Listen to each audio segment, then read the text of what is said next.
1 Kings chapter 21. Sometime later, there was an incident involving a vineyard belonging to Naboth the Jezreelite. The vineyard was in Jezreel, close to the palace of Ahab, king of Samaria. Ahab said to Naboth, "Let me have your vineyard to use for a vegetable garden, since it is close to my palace. In exchange, I will give you a better vineyard, or, if you prefer, I will pay you whatever it is worth." But Naboth said, "The Lord forbid that I should give you the inheritance of my fathers." So Ahab went home sullen and angry because Naboth had said, "I will not give you the inheritance of my fathers." He lay on his bed, sulking, and refused to eat. His wife Jezebel came in and asked him, "Why are you so sullen? Why won't you eat?"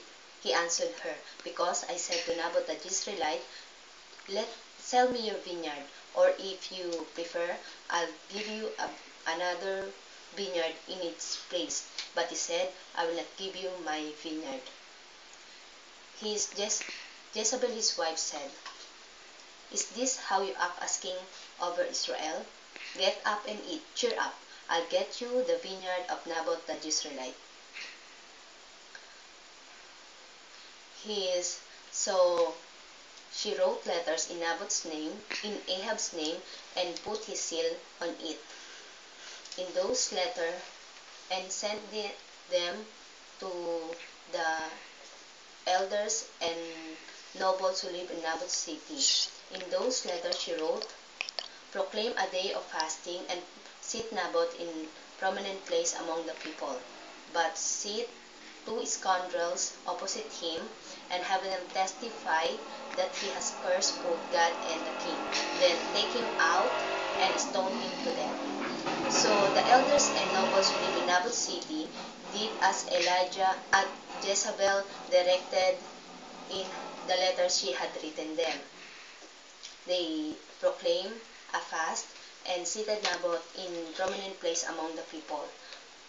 Then 2 scoundrels came and sat opposite Naboth and brought charges against him before the people, saying, "Naboth has cursed both God and the king." Then he took him out in the city and stoned him to death.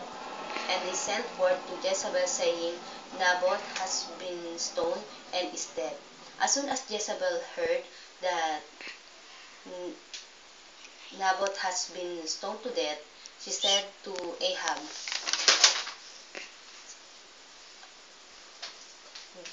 "Get up and take possession of Naboth's vineyard that he refused to sell you."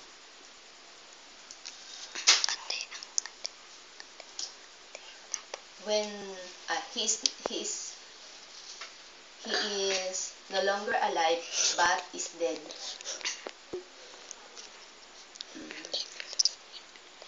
When Ahab heard that Naboth was dead, he got up and went down to take possession of Naboth's vineyard.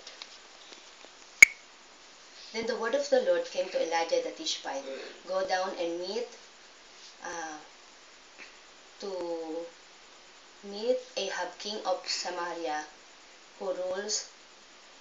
king of Israel, who rules in Samaria. He is now in Naboth's vineyard, where he is gone to take possession of it. Say to him, this is what the Lord says, have you not murdered a man and seized his property? Then say to him, this is what the Lord says, in the place where dogs lick Naboth's blood, dogs will lick up your blood. Yes, yours." Ahab said to Elijah, "So you have found me, my enemy." "I have found you," he said, "because you have sold yourself to do evils in the eyes of the Lord. I will bring disaster on you and I will consume you and cut off from Ahab. I will consume your descendants and cut off from Ahab every last male in Israel, slave or free. I will make your house like that of Jeroboam, son of Nebat, and Baasha, and that of Baasha, son of of Ahijah, because you have provoked me to anger and have caused Israel to sin. And also concerning Jezebel, this is what the Lord says: dogs will devour Jezebel by the walls in Jezreel.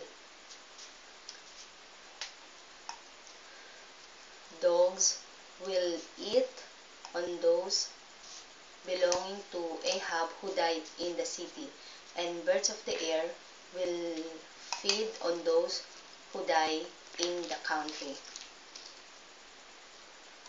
There was never a man like Ahab who sold himself to do evil in the eyes of the Lord, urged on by Jezebel his wife. He behaved in his vilest manner, like the Amorites the Lord drove out before Israel.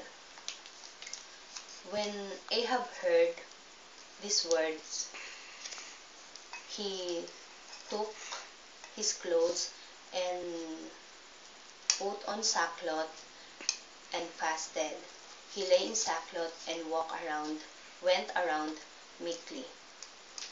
Then the word of the Lord came to Elijah the Tishbite. Have you noticed how Ahab has humbled himself before me? Because he has humbled himself before me, I will not bring this disaster on his days, but I will bring it on the day but I will bring it on his house on the days of his son.